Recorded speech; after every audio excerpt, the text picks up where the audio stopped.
ఈ సంవత్సరము ఈ నెలలో ఏది చేసే వాళ్ళకి అది వారికి సీజన్. మనకు కూడా యార్డు సమీపంగా ఉంది కాబట్టి మనకు కూడా సీజనే. బిజినెస్కి, వ్యాపారస్తులకి సీజను. క్రైస్తవులకు కూడా ఇది సీజనే. ఏ సీజన్ అంటే స్వార్థ సీజన్. ఎంతమందికైతే మనం వాక్యాన్ని బోధించాలనుకుంటామో అంతమందికి యేసయ్య ప్రేమను ప్రకటించేదానికి అవకాశం, అనుకూల సమయం. క్రైస్తవులకి, సంఘాలకు, సేవకులకు కూడా ఇది సీజను. ఎందుకంటే వాతావరణం అనుకూలంగా ఉన్నప్పుడే సభలు ఏర్పాటు చేసుకోగలుగుతాం. కాబట్టి ప్రతి ఒక్కరు కూడా చేయగలిగినంత, చెప్పగలిగినంత దేవుని ప్రేమను పంచుకునేదానికి గొప్ప అవకాశం.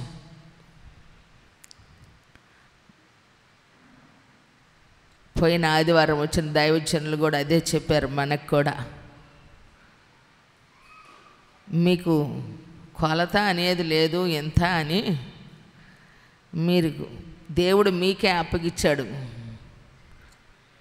ఎంత అంతానే కాదు, మీ ఓపిక, మీరు ఎంతైతే అడుగుతారో అదంతా దేవుడు మీతో ఉండి జరిగించును గాక. దైవజనుని నోటి మాట, దేవుడు తన నోట ఉంచిన మాట. ఇది దేవుడు ఆదిలోనే ఉంచాడు. మనకు మందిరాలు దగ్గర ఉండటం తక్కువ కాబట్టి మనము మందిరాలు ఇలా క్లోజింగ్ పెట్టుకుంటున్నాం.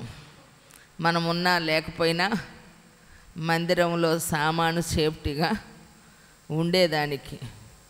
వాస్తవంగా మనం నిర్మాణం చేసే మందిరాలు, స్థలాలు చాలా మనుషులకు దూరంగా ఉన్న స్థలాలు చాలా ఉన్నాయి, ఇబ్బంది లేకుండా. మన మందిరాలకు డోర్లు ఇష్టం ఉండదు ఎప్పుడు. అవి అనుకోకుండా ఒకరు మొక్కుబడి చేసుకొని పెట్టారు. మనం ఆర్చి పెట్టాం, అది ఒక డిజైన్ కోసం. సాలూరు పాస్టర్ గారు వాళ్ళు అక్కడ మంచి చెక్క ఉంది కాబట్టి కనీసం మనం మందిరానికి దర్వాజు డోర్లు ఇవ్వాలని అలా తీసుకొచ్చి పెట్టారు. సరే, ఆడపిల్లలు ఎక్కువగా ఉన్నారు అన్న ఉద్దేశంతో. లేదంటే మనం గోడలు లేని, అంటే తలుపులు లేని మందిరం పెంచుకునేదానికి అనుకూలంగా. అంటే ఎవరి సీజన్లో వాళ్ళు ఉన్నారు. వాస్తవంగా ఆలోచిస్తే కష్టపడే వాళ్ళకి ఎప్పుడూ అన్సీజన్ ఉండదు, సీజనే. అలాగే భక్తి చేసే వాళ్ళకి కూడా సీజన్ అన్సీజన్ ఏమి ఉండదు. వ్యాధి యందు, బాధ యందు, కలిమి యందు, లేమి యందు, కష్టమునందు, సుఖమునందు యేసుతో కలిసి మనము ప్రయాణం చేసే విషయంలో మనకు సీజన్ అన్సీజన్ ఉండకూడదు. ప్రతి పరిస్థితిలో, ప్రతి సందర్భంలో, ప్రతి ఒక్క సమయంలో కూడా ఐ యామ్ రెడీ అన్నట్లుగా దేవుని సన్నిధిలో మనం ఉన్నప్పుడు దేవుని కార్యాలు మనము అనుభవిస్తాం. అనుభవం లేకే దేవుణ్ణి గురించిన అనుభూతి ఎలా ఉండిద్దో తెలియదు. తెలియనప్పుడు ఇంక ఇతరులకి ఏం షేర్ చేసుకుంటారు, చెప్పుకోలేరు. ఈరోజు తమకు కలిగిన దానిని సేవ్ చేసుకున్నంతగా దేవునిని గూర్చిన విషయాలు సేవ్ అవ్వట్లా, అవి సేవ్ చేసుకోవట్లా. కానీ ప్రభు చెప్పిన మాట మార్తా మరియల సందర్భంలో ఉత్తమమైనటువంటిది మరియ ఎన్నుకున్నది. అదేమిటి? యేసయ్య మాట తన హృదయంలో చేర్చుకుంది. హల్లెలూయా! చేర్చుకుంది కనుకనే కుటుంబంలో భయంకరమైన శోధన వచ్చినప్పుడు తన సోదరుని పోగొట్టుకున్నటువంటి సందర్భంలో మరియ లాజరు దగ్గర కూర్చొని, ఇంటి దగ్గర మాత్రమే ఉంది. కానీ మార్త మాత్రం పరుగున వెళ్ళింది. వాక్యాలు వల్లించటం తెలుసుకుంది, కానీ వాక్యాన్ని అర్థం చేసుకోవటం తెలియలే మార్తకి. కారణం హృదయంలో సేవ్ చేసుకోలే. కానీ మనల్ని భద్రపరిచేటువంటిది దేవుని వాక్యం, మనల్ని పదిలంగా ఉంచగలిగేటువంటిది దేవుని సన్నిధి. దీనిని మరిచి మనము మరొక దానిని, లోకములో ఎవరికి ఇష్టమైన దానిని వారు అనుసరిస్తూ ఉన్నారు. అవసరమైంది ఒక్కటే, ఉత్తమమైనది మరియా ఎన్నుకుంది, అది దేవుని మాట. కాబట్టి అది తెలిసిన ప్రతి ఒక్కరూ కూడా దేవుని సన్నిధికి కనపడకుండా ఆయనకు ఉండలేరు. కొంతమంది అతి తెలివితేటలతో మాట్లాడతారు, నేను ఎక్కడున్నా ఆయన నన్ను చూస్తూనే ఉంటారు. నిజమే, చూడకుండా ఉంటే ఆయనకి కళ్ళు ఉన్నాయి కాబట్టి ఆయన నేత్రం తెరిచేదేమీ లేదు. చాలామంది అంటారు దేవుడు మూడో కన్ను తెరిస్తే ప్రపంచం అంత ముగిసిద్ది అని. కానీ మనం ఆరాధిస్తూ ఉన్న దేవుడు 2 కళ్ళు తెరిచి 1 కన్ను మూసి లేడు. ఏమండి, ఆయన కళ్ళు తెరుచుకొనే ఉన్నాడు. రేయింబగళ్ళు దేవుని యొక్క మందిరము మీద ఆయన కనుదృష్టి నిలుచుచూ ఉందట. దేవునికి మహిమ కలుగునుగాక. హల్లెలూయా. రేయింబగళ్ళు దేవుని కనుదృష్టి దేవుని మందిరము మీద నిలుచుంది. కాబట్టి ఆయన కునుకని దేవుడు, నిద్రపోని దేవుడు. చూస్తూ ఉంటాడు. బార్ షాప్లో ఉన్నా చూస్తాడు, సినిమా హాల్లో ఉన్నా చూస్తాడు, ఎక్కడ కూర్చున్నా చూస్తాడు, ఎక్కడికి వెళ్ళినా చూస్తాడు, ఏం మాట్లాడుతున్నా చూస్తాడు, ఏం చేస్తున్నా చూస్తాడు. ఆయన చూస్తాడు. వాస్తవం. మనల గురించి మనకు తెలిసిన దానికన్నా మనల గురించి ఆయనకు తెలుసు అంతా.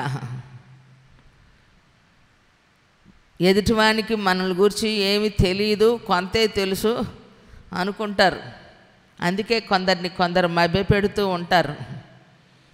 చాలా తెలివిగా వ్యవహరిస్తూ ఉంటారు.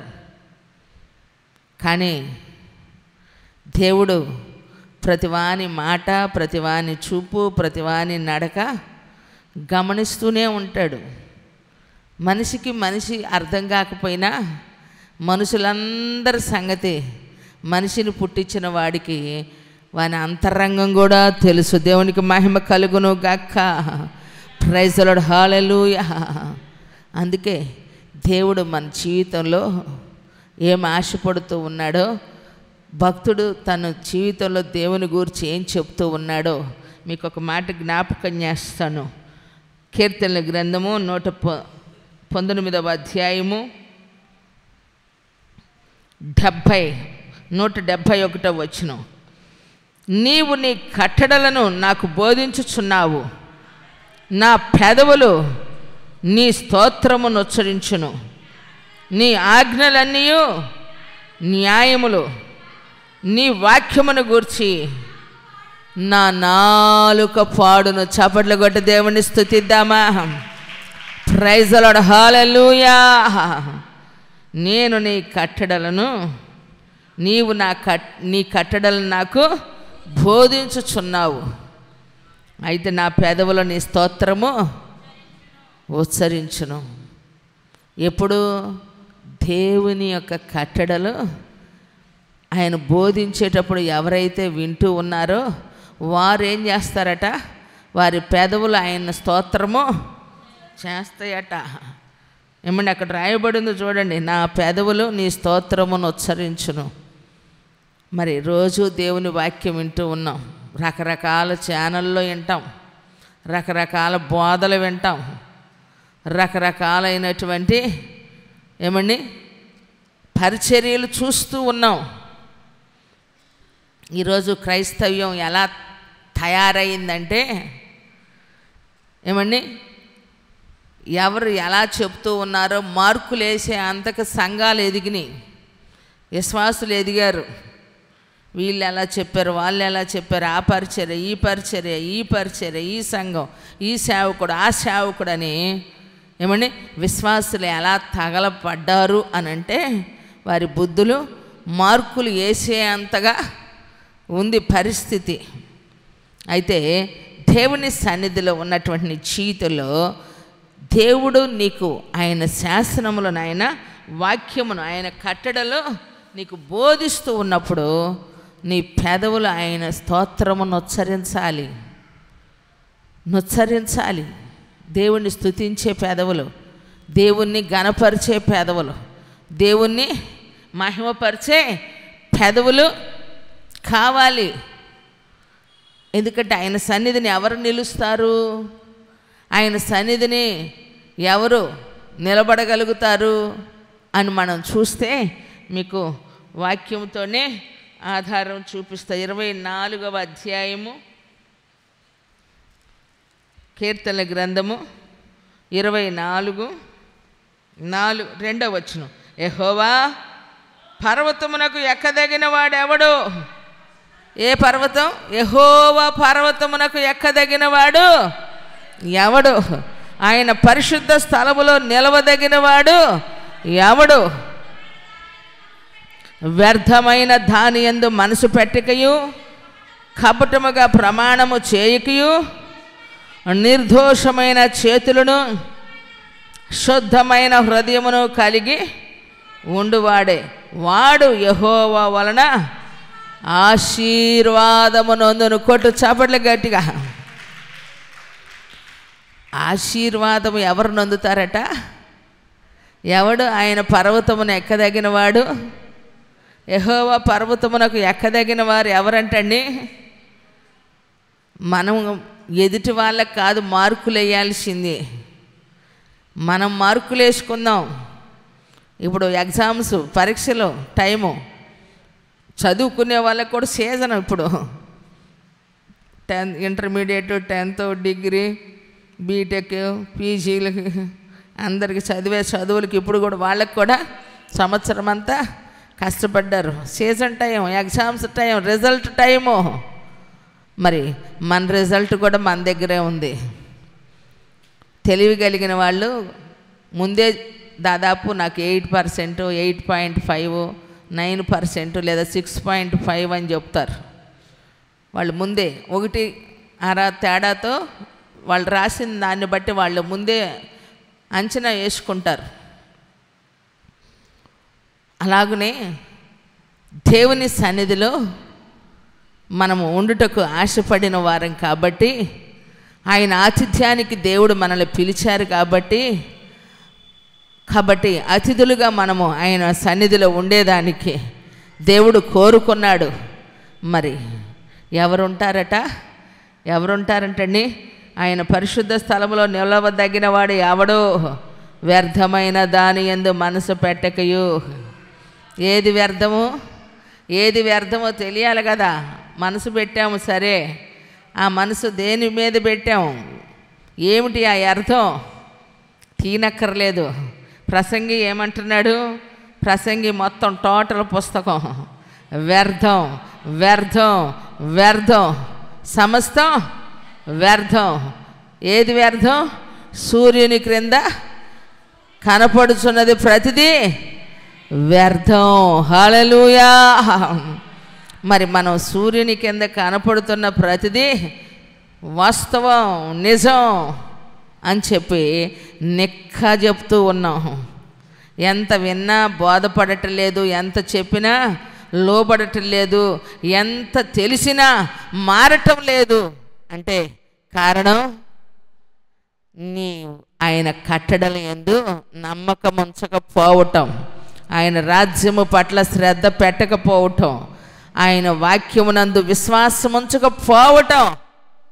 భూ సంబంధమైన దాని కొరకు, సూర్యుని క్రింద కంటికి కనపడుతున్న ప్రతిదాని కొరకు ఇచ్చిన విలువ, జీవము కలిగినటువంటి దేవుని సన్నిధిని ఇవ్వలేకపోవటమే. ఏమండి? నిర్దోషమైన చేతులట. శుద్ధమైన హృదయం. కపటముగా ప్రమాణం చేయకూడదట. ఏ విధంగా అండి?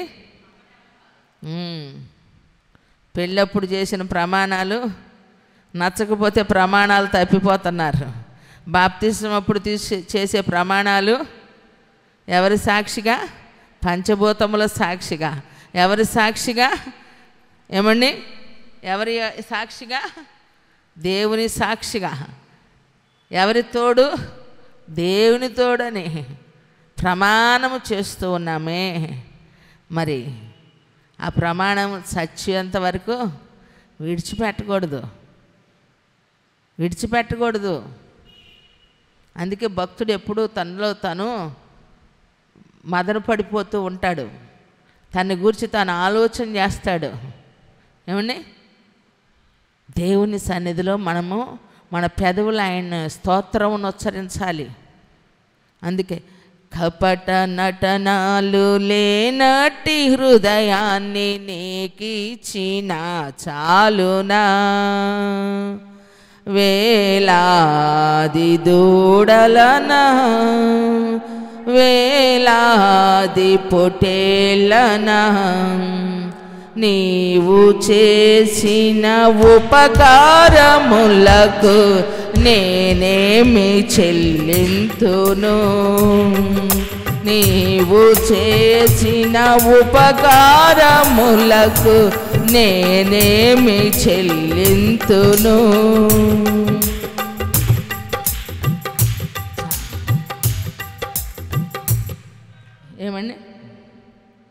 ఏమంటే కపట నటనాలు లేనటువంటి హృదయాన్ని నీకిచ్చిన చాలునా. ఏమి ఇవ్వాలట ఆయనకి? కపటము లేని హృదయం, నటన లేని హృదయం. కపటముతో కాపురాలు అవ్వవు, కపటంతో స్నేహాలు నిలవు, కపటంతో సంబంధాలు నిలవు, కపటంతో మోసంతో ఎవరిని ఎవరో ఎన్నాళ్ళు మోసం చేయలేరు. దేవుని సన్నిధిలో ఉన్నటువంటి మన జీవితంలో ఈ బ్రతుకు మారటానికే, ఈ బుద్ధులు మారటానికే, ఈ క్రియలు విడిచిపెట్టడానికే జీవము కలిగిన దేవుని సన్నిధిలోనికి మనము వచ్చాం. ఇక్కడికి వచ్చి కూడా వేషాలు వేయకూడదు, ఇక్కడికి వచ్చి నటించకూడదు. ఆ నటన, ఆ జీవితం చాలు. ఎందుకంటే ఏదైనా చేయకూడదు అనవసరమైన దాని జోలికి పోతే ఏమంటారు? అరే నీకు సినిమా చూపిస్తా అంటారు. అంటే ఏంటి దాని అర్థం? నీకు అయ్యిద్ది అని ఆ పరిస్థితి. దేవుని సన్నిధిలో ఉన్నటువంటి మన జీవితంలో భయముతో గడపాలి. భక్తి ముదిరితే బెండకాయ అయ్యిద్దంట. భక్తి ఎప్పుడు కూడా సాధన చేస్తూనే ఉండాలి, సాధన చేయాలి. కత్తిపీటకైనా, కొడవలకైనా, గొడ్డలకైనా పదును ఒకసారి పెడితే సరిపోదు. దాన్ని ఎప్పుడు రాపిడి జరుగుతూనే ఉండాలి. ఆ రాపిడి ఎప్పుడైతే ఉండిద్దో, పదును ఎప్పుడైతే పెడుతూ ఉంటామో, దానికి అగ్ని ఎప్పుడైతే తగులుతూ ఉండిద్దో అప్పుడు సాన బాగా ఉంటుంది. ముక్కలు కట్ కట్ కట్ కట్ అనమాట. ఏమండి? పెట్టి పెట్టకముందే కట్ అయిపోద్ది. ఈరోజు దేవుని సన్నిధిలో ఉన్న మన జీవితాలు కూడా ప్రతిదినము సాధన చేయబడుతూనే ఉండాలి. రాపిడి అవసరం. రాపిడి లేకపోతే మనము ఏమీ చేయలేం. చోటే ఉన్నట్టున్నాం అనుకోండి, అది ముదిరిపోతూ ఉంటుంది. బెండకాయ లేతగా ఉన్నప్పుడు ఆకాశం తట్టు చూస్తూ ఉంటుంది పైకి. ఎప్పుడైతే ముదరటం ప్రారంభిస్తూ ఉంటుందో దానికి వంకి ఒకటి తయారయ్యిద్ది, అడ్డం తిరిగిద్ది. లేత చూడండి ఎట్టంటే చాలు కట్ అయిపోద్ది. అదే ముదిరి బెండకాయని కట్ చేయాలని చూడండి, తొనగదు, అలింగాదు, నారలు సాగిద్ది, బంక. ఈరోజు భక్తిని మనము ఈ దేనిలో ముదిరామని చెప్పుకోగలగాలి చెప్పండి? ఏమండి? దేనిలో?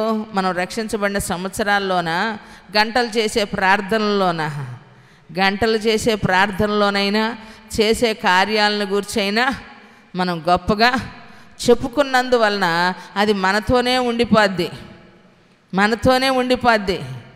మనం చేసేది ఎప్పుడు మనకు మన దేవునికి తెలియాలి. ఏమండి, మనం ఇచ్చే ప్రతి పైసా కూడా మనకు మన దేవునికి తెలియాలి. ఈ చేత్తో ఇచ్చింది ఈ చేత్తో తెలియకూడదంటే అంతగా పరలోకమందు మీకు ఒక ఆశీర్వాదం అధికము కావాలి అని అంటే ఈ చేత్తో ఇచ్చేది ఈ చేతికి తెలియకూడదు. అంటే నువ్వు ఇచ్చేది ఎంతో నీకు తెలియకుండాని కాదు, ఈ కుడి ఎడమ అన్నది కొంచెం గ్యాప్లో కూడా ఎవరికి ఉండకూడదు. ఎవరికి ఇస్తున్నాం, ఎవరి దగ్గరకు వస్తున్నాం, ఎవరిని బట్టి పరిచర్య చేస్తున్నాం, ఎవరిని బట్టి కానుకిస్తున్నాం, ఎవరిని బట్టి మనము ప్రార్థన చేస్తూ ఉన్నాం. జీవము కలిగిన దేవుని సన్నిధిలో మనము ప్రార్థన చేస్తూ ఉన్నాం. జీవము కలిగిన దేవుని సేవకులని పరిచర్య చేస్తూ ఉన్నాం. జీవము కలిగిన దేవుని పని అని మనకు కలిగిన దానిలో ఉన్న దానిలో దేవుని పని కొరకు ఏం చేస్తూ ఉన్నాం? ప్రతి పైసాని ఇస్తూ ఉన్నాం.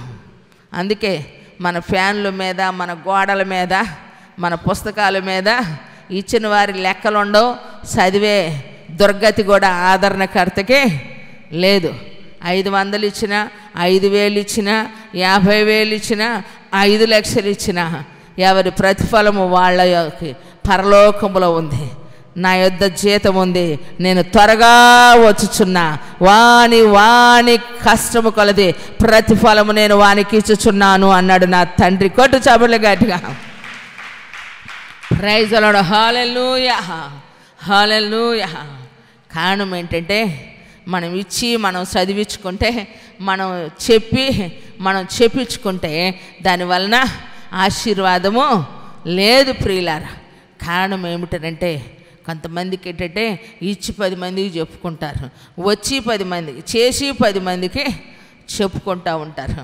దానివలన నీ కష్టం నీకు ఇక్కడే మిగిలిపోతూ ఉంటుంది. అక్కడ జీరో, నీకు ఏం ఉండదు. ఏదో ఉంది, ఏదో చేశా, ఏదో ఇచ్చా, ఏదో వచ్చా, ఏదో ఉన్నా అనుకుంటున్నావు. ఇక్కడ జనాన్ని కనపడేటట్టే ఏమంటున్నాడు? కపటము లేనటువంటి వారిగా. కపటముగా ఏం చేయకూడదు? ప్రమాణం చేయకూడదు. నిర్దోషమైన చేతులు కలిగి ఉండాలి, శుద్ధమైన హృదయము కలిగి ఉండాలి. దేవునికి మహిమ కలుగును గాక. Praise the Lord. హల్లెలూయా. ఎందుకంటే మన పెదవులు ఆయన స్తోత్రమును ఉచ్చరించాలి అని అంటే మరి దేవుణ్ణి స్తుతించేటువంటి ఈ పెదవులు, దేవుణ్ణి స్తోత్రమును ఉచ్చరించే ఈ పెదవులు దేవునిని ఘనపరిచే విధంగా ఉండాలి. ఎందుకో తెలుసా? యెషయా ప్రవక్త అంటారు 6వ అధ్యాయము 5వ వచనంలో చక్కని మాట, అయ్యో నేను అపవిత్రమైన పెదవులు కలిగిన వాడను. ఏమంటున్నాడు? అయ్యో నేను అపవిత్రమైన పెదవులు గలవాడను, అపవిత్రమైన పెదవులు గల జనుల మధ్య నివసించువాడను. నేను నశించి తిని రాజులు సైన్యములకు అధిపతియుడకు యెహోవాను నేను కన్నులారా చూసి తిని అనుకొంటిని. హలో, నా వైపు చూడండి.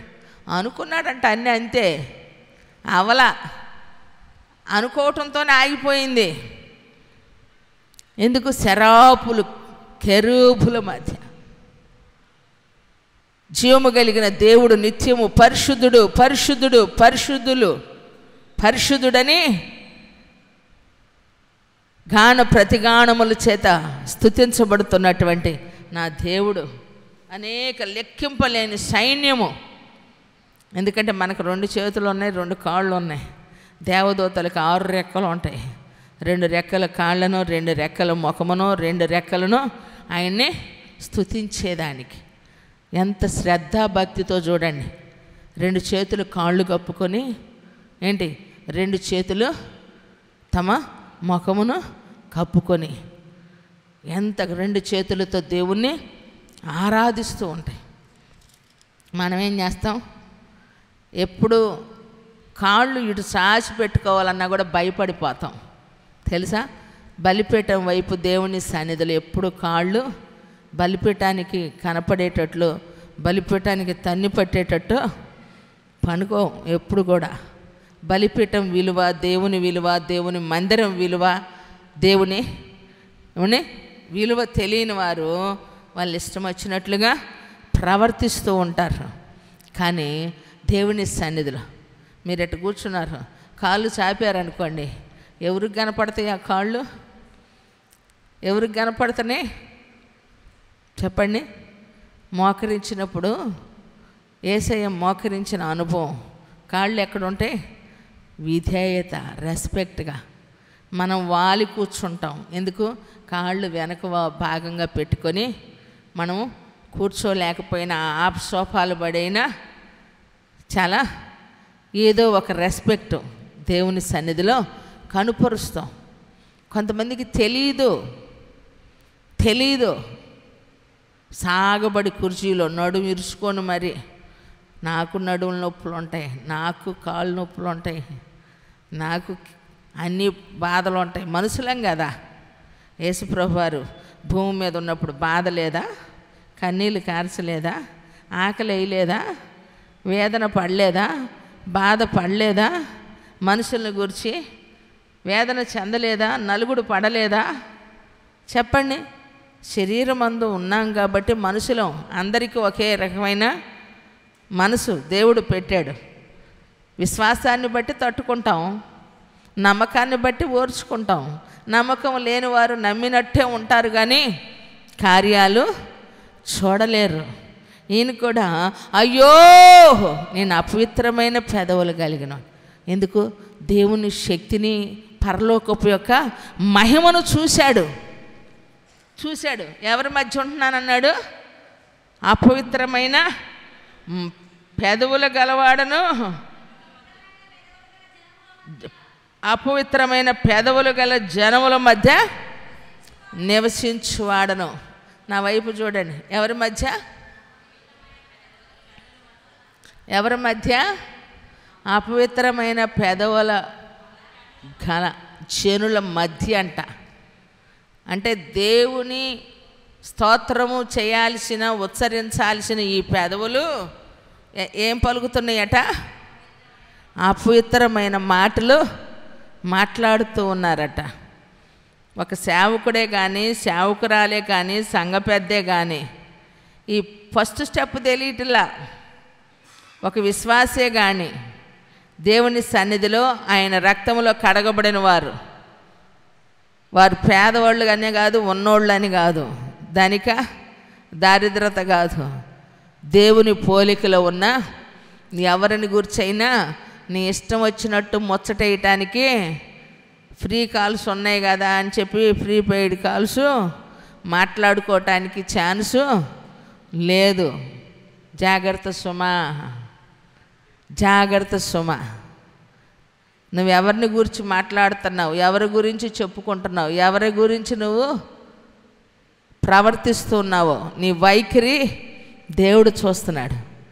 ఏమి ఎరగని వాళ్ళలాగా వచ్చి ఇక్కడ దేవుడిని స్తుతిస్తూ ఉంటే, ఏమి ఎరగని వాళ్ళలాగా వచ్చి ఇక్కడ బాధలు గుర్తుకొస్తాయి. ఏమండి? ఖాళీగా ఉన్నప్పుడు ఇక్కడ ఉంటే ఇక్కడ, ఇంట్లో ఉంటే ఇంట్లో ఏం చేయాలి? పనిలో ఉన్నా నువ్వు దేవుని గురించి చెప్పాలా, దేవుని గురించి పాడాలా, దేవుని గురించి ధ్యానం చేయాలా. ఏసన్న గారు చెప్పారు కదా, ఫ్లైట్లో వెళ్తూ ఉంటే ప్రక్కన కూర్చున్నాడట. మౌనంగా ఉండి ప్రార్థన చేసుకుంటుంటే పక్కన వ్యక్తి తట్టి అన్నాడట, మీరు క్రైస్తవులా అని. ఆయన ఎవరో అర్థమైంది ఆ ప్రక్క వ్యక్తికి. ఆ ఒక్క మాట చేత సువార్త ప్రకటించాడు. ఫ్లైట్ ఎక్కిన సమయంలో పలకరించిన ఆ పలకరింపు దిగేలోపు రక్షణ పొందేటట్లు దేవుడు చేశాడు. దేవునికి మహిమ కలుగును గాక. మరొక ఫ్లైట్ ఎక్కాడు, ప్రక్కన కూర్చొని ధ్యానం చేస్తూ ఉన్నాడట. ఎవరికి చేస్తున్నారు అనంటే, నేను సైతాన్ దూతనే, సైతానికి చేస్తున్నాడంట ప్రార్థన. ఏం చేస్తున్నావు? యాక్సిడెంట్లు అవ్వాలి. ఏం చేస్తున్నావు? మరణాలు అవ్వాలి. ఏం చేస్తున్నావు? భూకంపాలు రావాలి. ఏం చేస్తూ ఉన్నావు? సునామీలు రావాలి. ఏం చేస్తున్నావు? భార్యాభర్తలు గొడవాడుకోవాలి. ఏం చేస్తున్నావు? విడిపోవాలి. ఏం చేస్తున్నావు? చదవకుండా ఉండాలి, వాళ్ళ మైండ్ని డిస్టర్బ్ చేయాలా. ఏం చేస్తున్నావు?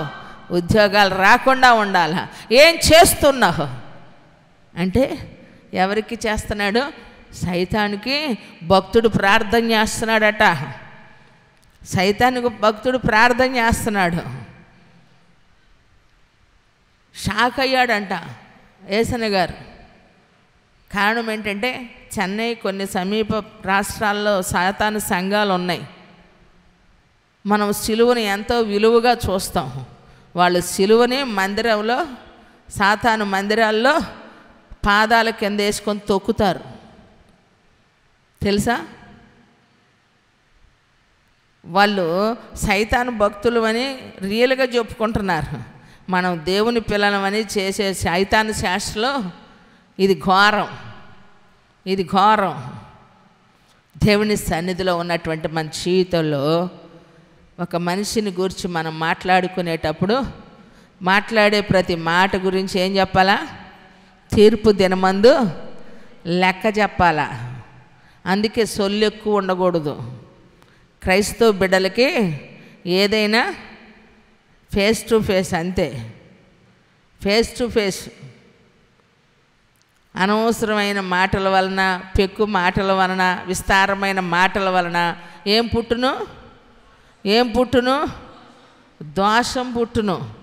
కాబట్టి భయపడుతూనే మనం భక్తి చేయాలి. మనం అన్నీ మానుకుంటాం, ఒకటి మానుకోలేం. నోటి మాటని అదుపులో పెట్టుకోలేం, కంట్రోల్ చేసుకోలేం.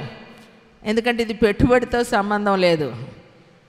ఓపిక కొద్దీ మాట్లాడుకోగలిగిన ఇది. యేసయ్యను గురించి చెప్పేదానికి నోరు తెరవరు, కానీ మనుషుల గురించి మాట్లాడుకుంటే చెవులు కోసుకుంటారు, చెవులు శాట అంత చేసుకుంటారు. మరి ఆశీర్వాదం ఎట్టొచ్చిద్దండి? దేవుని దీవెన ఎలా వచ్చింది చెప్పండి?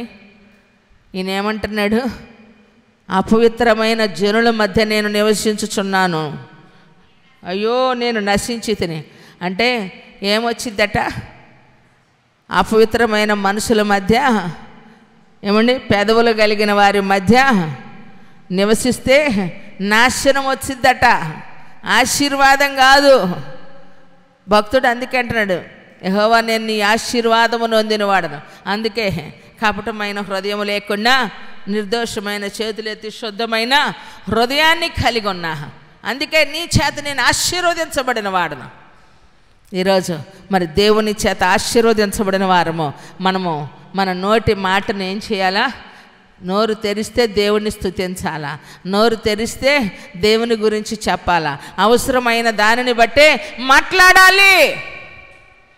దేవుడు కూడా అంటారు, 1 2 మార్లు, 1 మారు మాట్లాడును, 2 మార్లు మాట్లాడును, ఇంకా మరలా ఆ తర్వాత ఉండదు. నిర్ణయం నీది, నీకు నీవే శిక్ష విధించుకొని వాడవవుతావు.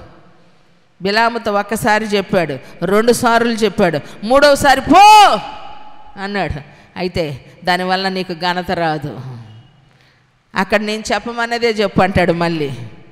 కారణం ఆయన 1 సారి మాట్లాడును, 2 మారులు మాట్లాడును. నా ప్రియ సహోదరి సహోదరులారా, దేవుని సన్నిధిని మనము నిర్లక్ష్యంగా ఉండకూడదు, లెక్కలేనితనంగా ప్రవర్తించకూడదు.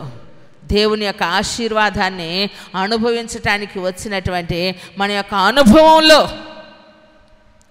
ప్రవక్త అంటూ ఉన్నారు, అయ్యో నేను నశించి తిని అనని. ఆ శరాపులలో ఉన్న ఒకడు అంటే దూత ఆ బలిపీఠం మీద ఉన్న నిప్పునేం చేశాడు? చేత పట్టుకొని ఎగిరి వచ్చి ఎప్పుడైతే తన నోటికి తగిలించబడిందో అప్పుడు అంటూ ఉన్నాడు, చూడండి, శరాపులలో ఒకడు తాను బలిపీఠము మీద నుండి కారుతో తీసిన నిప్పును చేత పట్టుకొని నా యొద్దకు ఎగిరి వచ్చి నా నోటికి దాన్ని తగిలించి, ఇది నీ పెదవులకు తగిలిన గనుక నీ పాపమునకు ప్రాయశ్చిత్తమాయను, నీ దోషము తొలగిపోయినను. కొట్టు, గట్టి కొట్టు, గట్టి కొట్టు.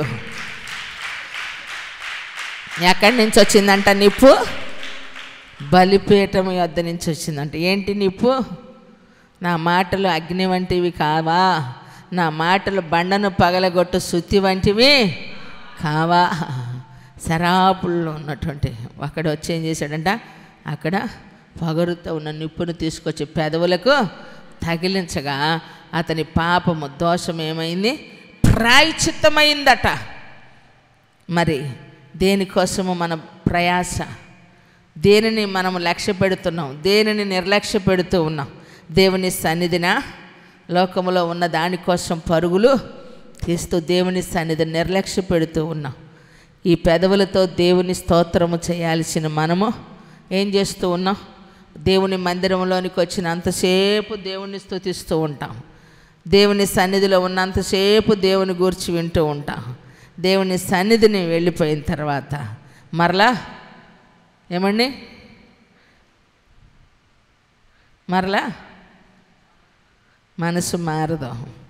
చిన్నప్పటి నుంచి వింటానే ఉంటా నేను, మారు మనసు పొందుమా జాగు చేయక సోదరా, తడువేలరా ఇక కడువేలరా, ఇక కడువారి కాలమాయరా, తడువేలరా ఇక తడువేలరా, ఇక కడువారి కాలమాయరా. మారు మనసు లేకయే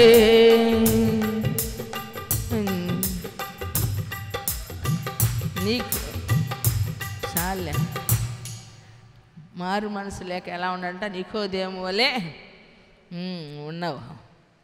ఎట్టంట, ఎప్పుడు పాట ఇది?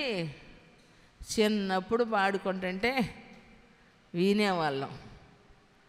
అప్పటి నుంచి ఇప్పటి వరకు అదే పాట, కృతజ్ఞత కోడికలు అదే పాట, చర్చిలో అదే పాట, సువార్త కోడికలు అదే పాట. అంటే అప్పుడు పాడుకుంటున్నాం, ఇప్పుడు పాడుకుంటున్నారు. 50 సంవత్సరాలు అంటే 50 సగ ప్రాయం వచ్చినా అప్పుడు ఇప్పుడు అదే పాడుకుంటే ఇంక ఎప్పుడు అదే పాడుకుందామా? యోహాను ఎప్పుడు చెప్పాడు? మారు మనసు పొందుడి. ఎప్పుడు చెప్పాడు? దేవుని రాజ్యము సమీపించి ఉన్నది, మారు మనసు పొంది పశ్చాత్తాపపడుడి, బాప్తిస్మము పొందుడి, రక్షణ పొందుడి. ఆ రోజు నుంచి ఈ రోజుకు ప్రకటించబడుతూనే ఉన్నాయి. కానీ మారే వాళ్ళు మారుతున్నారండి, మారిన వాళ్ళు మారనట్టుగానే ఉన్నారు. ఎప్పుడైతే తన నిజస్థితిని గ్రహించాడో, తనేమిటో తనకు అర్థమైంది, అప్పుడు వేదన చెందాడు. నేను అపవిత్రమైన పెదవులు కలిగిన వాడిని, అపవిత్రమైన జనుల మధ్య నివసించువాడు, నేను నశించి తినే. అందుకే 4 కాలే కట్టెలతో ఉంటే కాలను కట్టె కాలిద్ది, మండే కట్టెలతో ఉంటే మండిద్ది మండని కట్టె, మండని కట్టెలతో ఉంటే కాలే కట్టె కూడా ఆరిపోద్ది. అందుకే మీరు చూడలా, చిన్నప్పుడు లాందర్లు ఉండేవి. ట్యూషన్కి వెళ్ళేటప్పుడు, ప్రైవేట్కి వెళ్ళేటప్పుడు కిరసనాయిల బుడ్లు తీసుకొని వెళ్ళేవాళ్ళం. వీధి లైట్లు కూడా రానప్పుడు, వీధి లైట్లు ఉంటాయి. పాస్టర్ గారు పొంతులు గారి దగ్గర ఇంటికి వెళ్ళినప్పుడు ఎవరు లైట్ వాళ్ళు పెట్టుకునేవాళ్ళు. కిరసనాయిలు పోసుకొని ఒక గుడ్డ పెట్టుకొని చక్కగా అప్పుడప్పుడు అది ఖాళీ ఖాళీ ఖాళీ కరుకుగా ఉంటే దాన్ని మరలా ఒత్తితే ఆ పైన ఉన్నటువంటిది అంతా పూసలుగా ఉన్నది తీసేస్తే ఏమొచ్చింది, మరలా చక్కగా కాలిద్ది అనమాట. కిరసనాయిల బుడ్లు అందరూ బుడ్లు చక్కగా ఒత్తి బాగుంటేనే వెలుతురు బాగా వచ్చింది అన్నమాట. అది నలపకపోతే రాదమ్మా. దేవుని సన్నిధిలో ఉన్నటువంటి మన జీవితంలో మనం కూడా అంతే. గుడి దీపాలలాగా ఉండటానికి దేవుడు మనల్ని ఉంచలా. కొండ మీదనున్న పట్టణం వలె నిన్ను నన్ను, మన యొక్క అభివృద్ధి, మన ఆశీర్వాదం, మన విశ్వాసం, మన ప్రార్థన, మన సామర్థ్యం, మన శక్తి ఇతరులు చూడగలిగినట్లుగా, నిన్ను వెంబడించేటట్లుగా నీ యొక్క అనుభవం ఉండాలి. రాత్రి దేవునికి మహిమ కలుగును గాక. ప్రైజ్ ది లార్డ్, హల్లెలూయా. కాబట్టి దేవుని సన్నిధిలో కాలే కట్టెలతో ఉంటే కాలుతారు. ఏమండి? ఎందుకంటే దేవుని సన్నిధిలో ఉన్నటువంటి మనము మన సహవాసం ఎవరితో, మన స్నేహం ఎవరితో, ఎవరితో కలిసి మనం ప్రార్థన చేస్తున్నాం, ఎవరితో కలిసి మనం నడుస్తూ ఉన్నాం అనేటువంటిది మనకు ఒక అవగాహన లేకపోతే గుడ్డోడు ఎక్కడ నడుస్తున్నాడో ఎక్కడ పడతాడో తెలియదు. వెలుగు లేని వాడికి చీకట్లో అయోమయం. వాక్యము లేకపోతే, నీ నోట ఆయన స్తుతి లేకపోతే, యథార్థమైన జీవితం లేకపోతే నీ బ్రతుకు కూడా అంతే. వెలుగులో నడుస్తున్నాను అనుకుంటున్నావు కానీ నువ్వు చీకటిలో ఉన్నట్లే. మనం వెలుగు సంబంధులమైతే మనం ఏం చేస్తాము? పగలు ఉన్నంత వరకు పని చేసుకుంటాం. దేవునికి మహిమ కలుగును గాక. ఈ పని బాట లేని సొల్లు కబుర్లోళ్ళు ఉంటారు, అది ఒక టీము.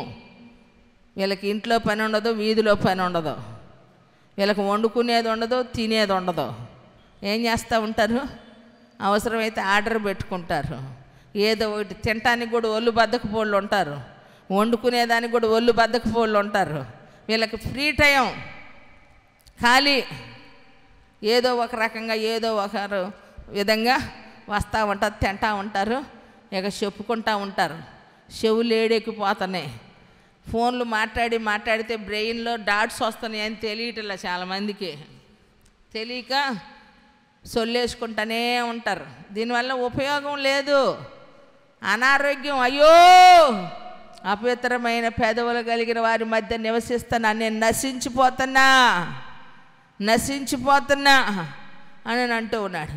మరి మనం ఎంత అధోపాతానికి వెళ్ళిపోతున్నాము, అధోపాతాళానికి వెళ్ళిపోతున్నామన్న సంగతి గ్రహించాలా.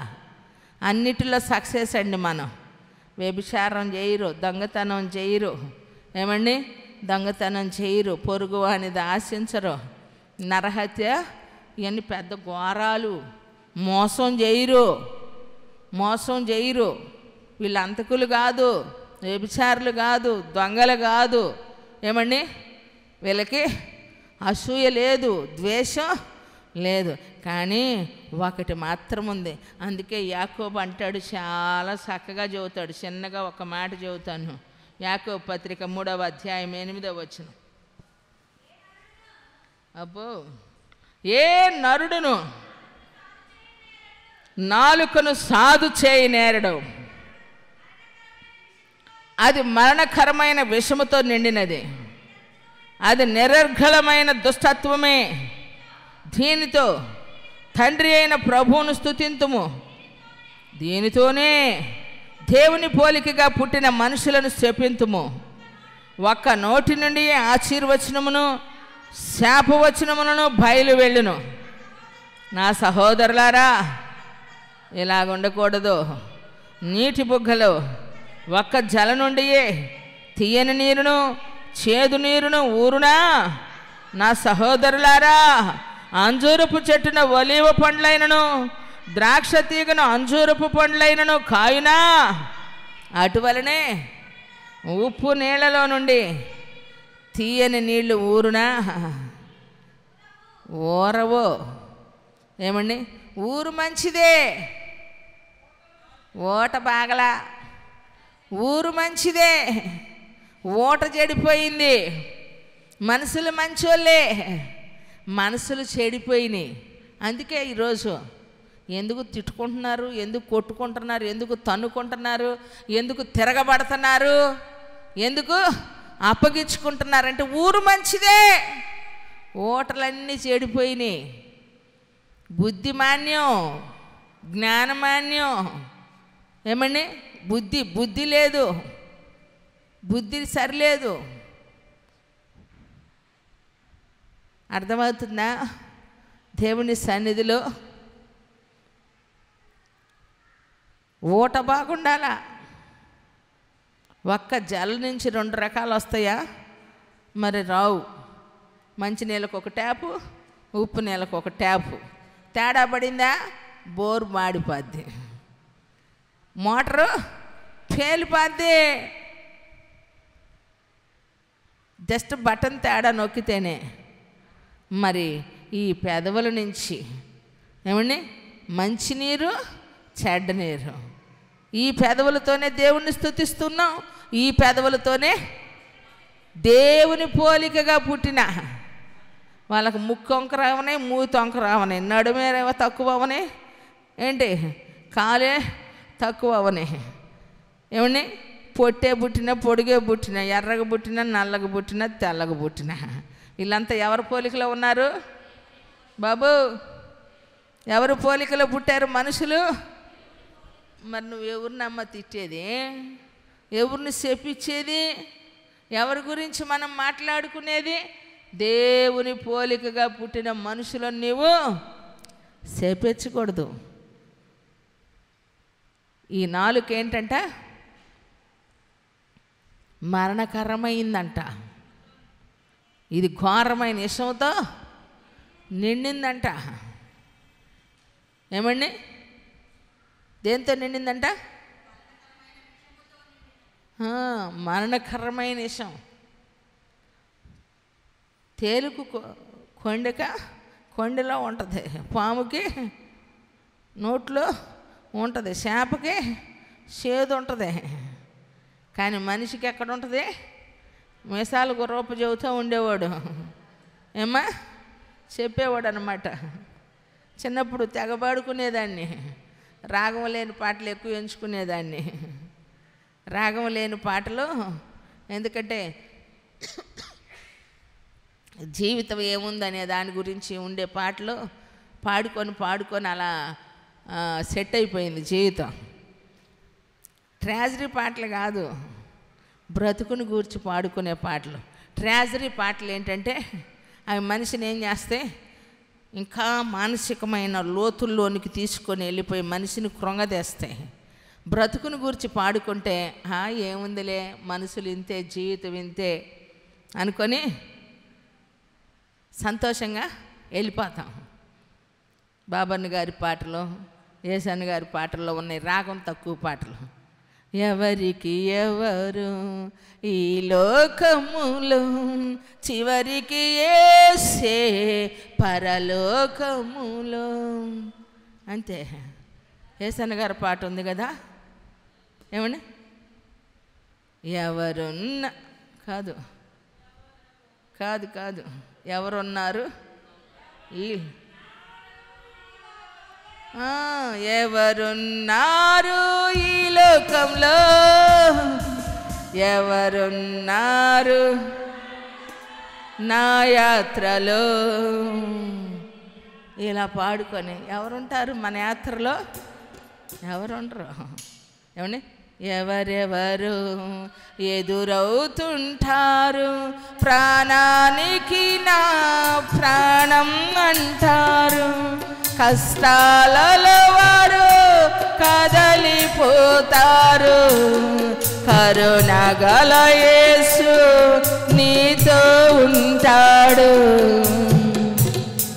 కరుణగల యేసు నాతో ఉంటాడు. ఎవరికి ఎవరు ఈ లోకములో. హల్లెలూయా. పండగ వచ్చింది బట్టలు ఉండవు, పుట్టినరోజు వచ్చింది బట్టలు ఉండవు. ఏమండి? మరి ఎట్టా బ్రతకాలా? ఓహో, క్రైస్తవం ఎలా ఉండాలి అని. పండుగలెన్నో గడచిపోవుచున్నవి, నీ జీవితంలో మార్పు లేదు సోదరా. అంతే. వాళ్ళు ఎన్ని పండగలు వస్తే ఎన్ని బట్టలు వేసుకుంటే ఏముంది, వాళ్ళ బ్రతుకులు ఏమి లేదు, మార్పు లేదు. మన బ్రతుకులు ఏముంది, ఏ బట్టలు వేసుకున్నా కేకే లేకపోయినా బట్టలు ఎప్పుడుకో వచ్చే ఈ టయానికి చూసి చూసి చూసి ఏమండి అనిపించింది. అందుకే అన్నం పెట్టేటప్పుడు టైం లేనప్పుడు నేను దెబ్బకని పెట్టేస్తా, లేదంటే అమ్మ పసుపుకాయ ఇస్తా ఛాన్స్ అంతా. ఏమని కేక్ కటింగ్ అవసరమైనప్పుడు లేదు, ఇది ఏముందిలే. ఇప్పుడు కేకులు కట్ చేసేటప్పుడు ఏడ్చుకుంటాం మనసులో, ఒక కేక్ కట్ చేయటానికి ఎంత ఆలోచించాల్సి వచ్చింది. ఇవాళ ఎంతమంది కేకులు కట్ చేసేటట్టు, ఎన్ని నీ పేరట కేకులు కట్ చేసేటట్టు చేసావు నా దేవుడా. హల్లెలూయా. అందుకేనండి ఒకప్పుడు మనం లేనప్పుడు బాధపడ్డాం, మన ద్వారా లబ్ధి పొందిన వారు, మేలు పొందిన, మనకు ఉపయోగపడినప్పుడు, ఈరోజు మనకు మేలు తిరిగి చేయలేని వాళ్ళకి మనం ఏదైనా చేయగలిగితే దానిలో మనకు సంతృప్తి ఉంటుంది. దేవునికి మహిమ కలుగును గాక. ప్రైజ్ లార్డ్, హల్లెలూయా. నిజమే, ఇలాంటి పాటలు ఏమండి పాడుకుంటూ సంతోషపడిపోయేదాన్ని. రాగం తక్కువగా ఉన్నాయి, పాడుకునేదాన్ని. కొన్ని పాటలు రాత్రులు మాయ్ టైం ఎంత అయింది పొనుకో అంటది. సాలిపోయి వెళ్తే పొద్దున్నే లేగవాలి కదా అని ఎన్నిసార్లు అంటావమ్మా పొనుకో అంటది. ఆమె పెట్టుకునేది నేను వెళ్ళేదాకా. నేను వెళ్ళేసరికి ఆ ముసుకేసిద్ది. ఇక నన్ను నిద్రపుచ్చాలని చూసిద్ది పసిపిల్లలాగా. నాకు టైం కుదిరేది అప్పుడే. నచ్చిన పాట రిపీట్ చేసి అంట అది ఏడ్చుకుంటూ ఉంటాను అన్నమాట. కొన్ని అవి ఏం చేస్తూ ఉంటాయంటే, మీకు ఎలా అనిపించిందో నాకు తెలియదులే కానీ, ఏదైనా ఒక పాట నచ్చినప్పుడు ఆ పాట పాడిన వాళ్ళ దగ్గరికి వెళ్ళి, లేదు కానీ బడాయి మాత్రం చాలా ఉంటుంది. అబ్బా ఎప్పుడైనా ఈ వ్యక్తికి ఒక 50,000 ఇచ్చి రావాలా, ఎప్పుడైనా ఈ వ్యక్తికి నేను ఇది చెయ్యాలనుకుంటుంది. లోపల మనసంతా అంత కృతజ్ఞతతో నింపబడిద్ది అన్నమాట. కారణం ఏంటంటే, ఏదైనా అది నచ్చినప్పుడు, హార్ట్ టచ్ అయిపోయినప్పుడు అలా చేయాలి అనిపించింది, ఆత్మ మనల్ని తాకుతున్నప్పుడు.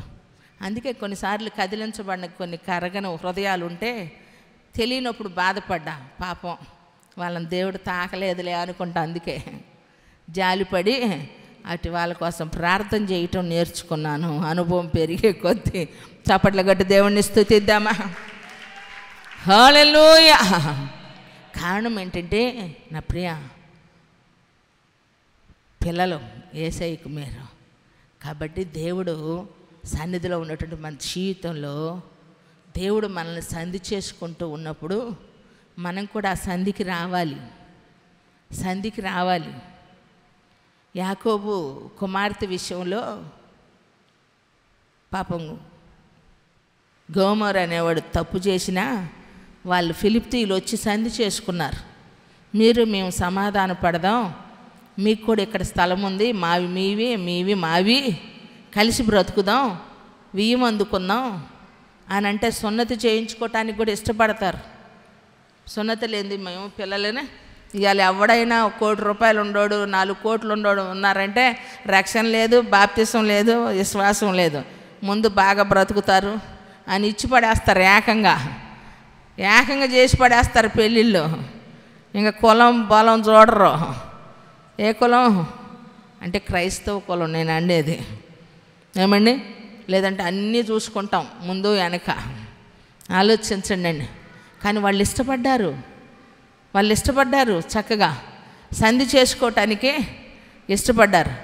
కానీ యాకోబు ఇష్టపడ్డాడు. కానీ యాకోబు కొడుకులు ఏం చేశారు? వాళ్ళు సున్నతి చేయించుకొని పాపం బలహీనపడి ఉన్నారని తెలుసుకొని అన్నదమ్ముళ్ళు క్రోధంతో చేసిన తప్పును క్షమించలేని హృదయంతో కక్ష కట్టి వాళ్ళ పట్టణం అంతా వాళ్ళని అందరిని ఏం చేస్తారు? చంపేస్తారు, నాశనం చేస్తారు. దాని ఫలితం వీళ్ళు పారిపోవాల్సి వచ్చింది. చూడండి, ఇరువురి మధ్య లేదు క్షేమం, ఆశీర్వాదం లేదు, సంధి చేసుకోలేదు. అయితే దేవుడు మనతో సంధి చేయటానికి ఇష్టపడినప్పుడు ఆ సంధికి మనం వెళ్ళాలి. నువ్వు చెప్పినట్టు నేను వింటానయ్యా, నువ్వు చెప్పినట్టు నేను చేస్తానయ్యా. దేవుడు మనతో మాట్లాడినప్పుడు మనం లోబడాలి, విధేయత చూపాలి, దేవుని ఆశీర్వాదాన్ని అనుభవించాలి అనంటే దేవుని చిత్తానికి మనము లోబడాలి. దేవుని వాక్యం వింటూ ఉన్న మన జీవితంలో మనం గ్రహించాల్సింది అదే. మనం స్తుతిస్తూ ఉన్నాం, దేవుని గణపరిచే పెదవులు, దేవుని ప్రకటించే పెదవులు, యేసయ్యను గూర్చి పాడి ఏమండి దేవుణ్ణి స్తుతించేదానికి యేసయ్య మనకిచ్చిన ఈ పెదవులతో, ఈ నాలుకతో దేవుని గణపరచాలే తప్ప దేవుని గురించి పాడాలి, దేవుని గురించి ఏమండి బ్రతకాలి తప్ప అవసరమైన దాన్ని మాట్లాడాలి. అనవసరమైన దానికోసం నోరు తెరవమాకండి. పాస్టర్ల వయసు కాకముందే ఎక్కువ చచ్చిపోతారు. ఎందుకో తెలుసా? వాళ్ళు తినాల్సిన టయానికి తినరు. తిండి ఉంటుంది, తినాల్సిన టయానికి తినరు. వాళ్ళు మాట్లాడటం ఎక్కువ, మౌనంగా ఉండేవాళ్ళు ఎక్కువ సంవత్సరాలు బతుకుతారంట. చూడండి, ఏదొచ్చినా కొంతమందికి దున్నపోతు వచ్చి మీదపడ్డా, కొంతమంది చూడండి తినేది తింటే మానుకోరు, పొనుకునేది మానుకోరు. వాళ్ళకి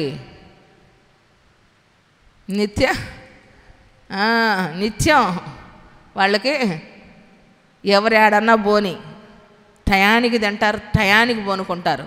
వాళ్ళకి ఏ రోగాలు కూడా ఉండవు, వాళ్ళకి ఏ ఇబ్బందులు కూడా ఉండవు. ఉంటే నరకం ఏంది, ఏమన్నా యాతనలు ఉంటాయేమో కానీ భూమి మీద ఎక్కువ రోజులు బ్రతుకుతారు. ఎందుకు సేవకులు వయసు రాకుండా చచ్చిపోతున్నారంటే వీళ్ళు చెప్పి చెప్పి చెప్పి చెప్పి మాట్లాడి ఏమండి యేసయ్య మాటలు ఆయుష్ తగ్గిస్తాయని కాదు, మాటలాడినందువలన పడిన ఏమండి సేవలో పడిన ఇబ్బందులు, ఎదుర్కొనే సమస్యలు, టయానికి తిండి నిద్ర లేక జనం కోసం చచ్చిపోతూ ఉంటారు. యేసన్న గారు ఇంకా 15 ఏళ్ళు బతికేవాడు. మైండ్ తిన్నారు, తిని పడేశారు, చచ్చిపోయాడు పాపం. లేదంటే ఇంకా 15 సంవత్సరాలు బతికేవాడు ఆయన చక్కగా. వయసు వచ్చి చచ్చిపోలే ఆయన. తినక నిద్ర లేక బాధలు తట్టుకోలేక పరిస్థితులు మనిషిని కుదిపేసినాయి.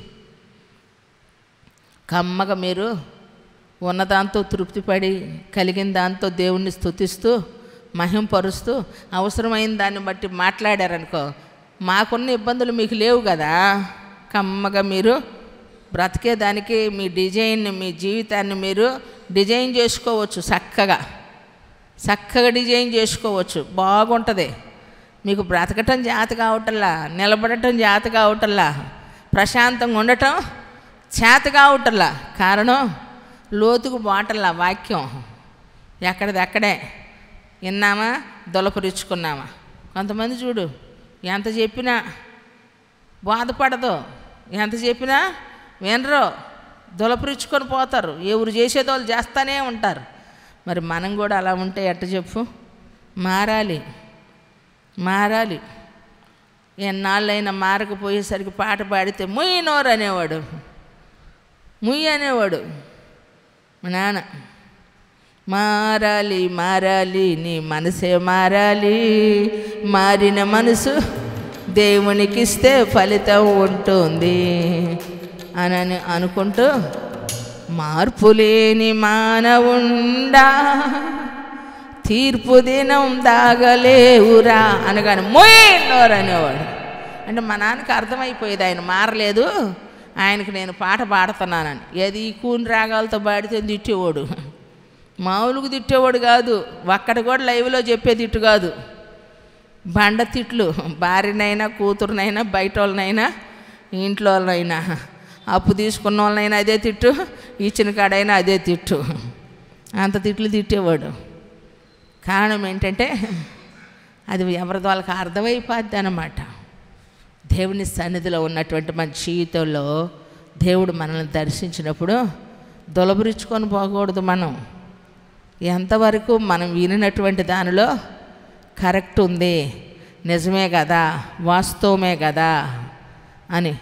ఎందుకంటే పాపం తీర్పులో వీళ్ళకి యేసయ్య తీర్చే తీర్పులు వీళ్ళే తీరుస్తారు లోకంలో. అర్థమైందా? యేసయ్య తీర్చే తీర్పులు ఈ నిజంగా పరలోకం వెళ్ళడం ఏమి వెళ్ళదో. అసలు నువ్వు పోతావా? నీకెవరిచ్చారు అధికారం తీర్పు తీర్చేదానికి? నీకెవరిచ్చారు తీర్పు తీర్చేదానికి?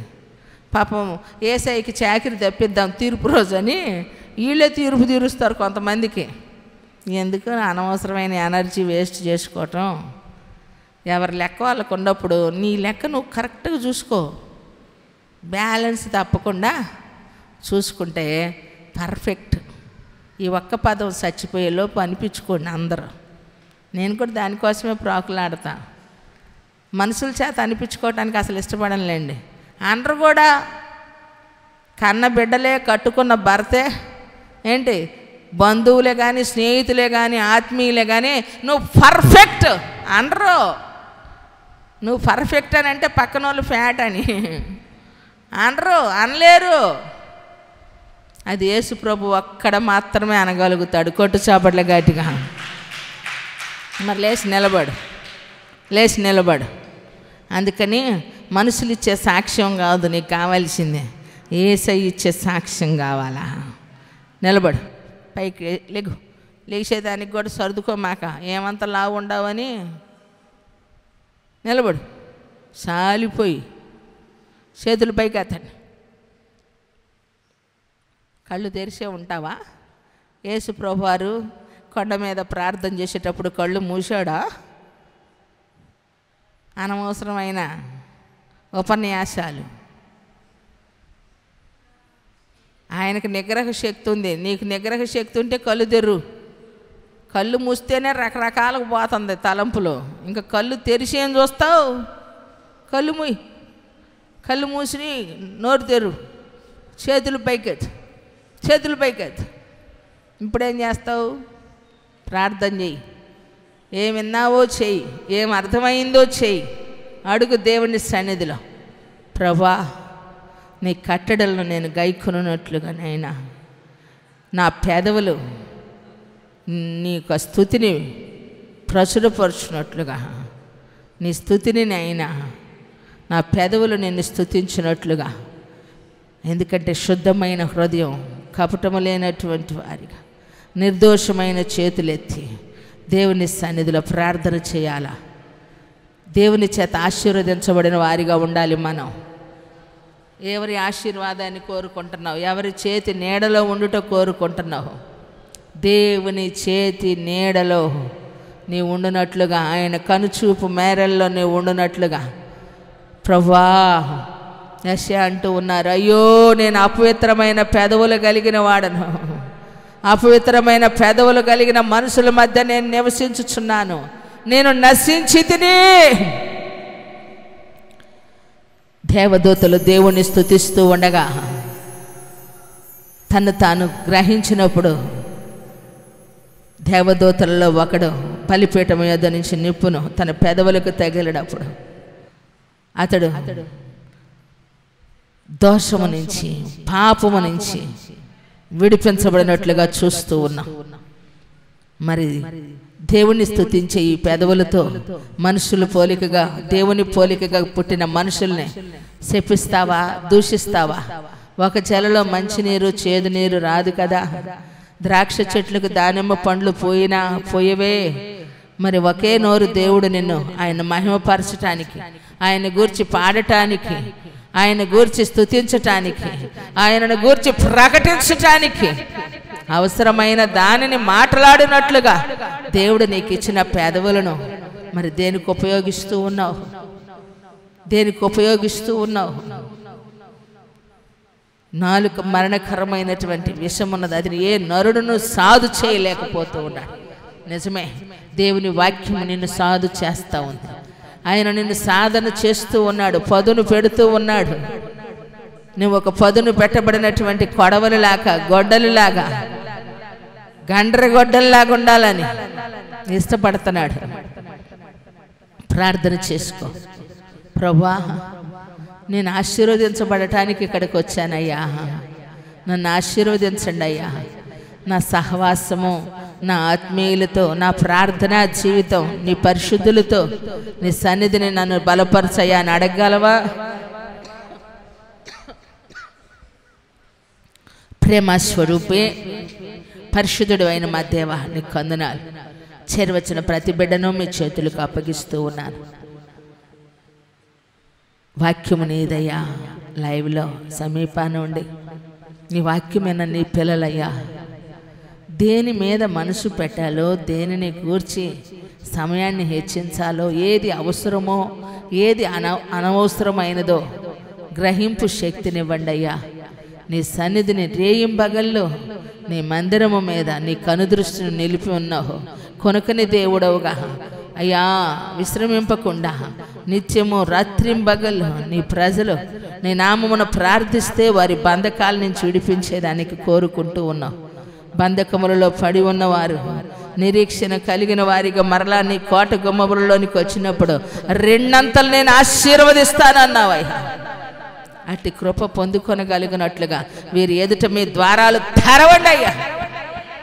నేను స్తుతిస్తూ ఉండగానే వారి స్థితిలో మార్పు రాగలుగునట్లుగా వారి పెదవులు నాయన యథార్థమైన హృదయముతోనైనా అయ్యా, శుద్ధమైన హృదయముతోనైనా అయ్యా నిన్ను స్తుతించగలుగునట్లుగా ప్రభువా, నీ బిడలు నాయన నీ నామమును గణపరుచునట్లుగా మరి ఎంతవరకు అనేటువంటిది, ఎలా బ్రతకాలో, ఎలా మాట్లాడాలో, ఎలా ఎదుటి మనిషి పట్ల వ్యవహరించాలో ఆ వైఖరి గ్రహింపు శక్తి కలిగిన వారే పెక్కు మాటలు మాట్లాడుట వలన విస్తారమైన మాటలలో దోషముండనన్నావు. తీర్పు దినమందు మాట్లాడిన ప్రతి మాటను బట్టి లెక్క చెప్పాలంటూ ఉన్నారు గనుక నీ సన్నిధిలో గ్రహింపు శక్తినిచ్చి జాగ్రత్తగా బ్రతుకున్నట్లుగా, మితముగా మాట్లాడినట్లుగా నీ సన్నిధిని నాయన నీ బిడ్డల్ని సిద్ధపరచండి. అవసరమును బట్టి నోరు తెరిచినట్లుగా ఆశీర్వదించండి. భక్తికి హీనత లేకుండా నాయన పట్టిన తుప్పును వదిలించుకున్నట్లుగా సుత్తె వంటి నీ మాట, అగ్ని వంటి నీ మాటల చేత నూతన పరచబడిన అభిషేకాన్ని ఇవ్వండి, ఆశీర్వదించండి. ఆదివారం రేపు మొదటి బలారాధననైనా మొదటి వారములో పాల్గొనబోచు ఉండగా ప్రతి ఒక్కరూ పవిత్రపరచబడిన వారే నీ సన్నిధిలో ప్రభువా శుద్ధమైనటువంటి హృదయముతో బలలో పాలు పంపులు పొందినట్లుగా రక్షణను ఎవరో నిర్లక్ష్యము చేయక ప్రభువా అయ్యా, అబద్ధముగా ఎవరో ప్రమాణము చేయకుండా నీతో చేసిన వడంబడికను బట్టి నీ సన్నిధిలో నిలబడగలిగిన అభిషేకాన్ని దయచేయమని రేపటి దినాన్ని అద్భుతమైనటువంటి రీతిలో అయా ఈ మార్చి నెలలో ఇచ్చిన మొదటి వారమును నిన్ను గణపరచునట్లుగా ప్రతి ఒక్కరిని సిద్ధపరచమని యేసు నామమున ప్రార్థిస్తూ నాము తండ్రి, ఆమేన్. తండ్రి అయిన దేవుని ప్రేమ, ప్రభువైన యేసుక్రీస్తు వారి కృప, పరిశుద్ధాత్మని యొక్క సన్నిధి చేరొచ్చిన ప్రతి ఒక్కరికనే సకల పరిశుద్ధులకి పరిచర్యకు తన దాసులకు రేపటి దినాన్ని జరగబోతున్నటువంటి బలారాధనకును సదాకాలం దేవుడు తోడైన నడిపించును గాక. అందరికి వందనాలు. ఒకరినొకరు పలకరించుకోండి.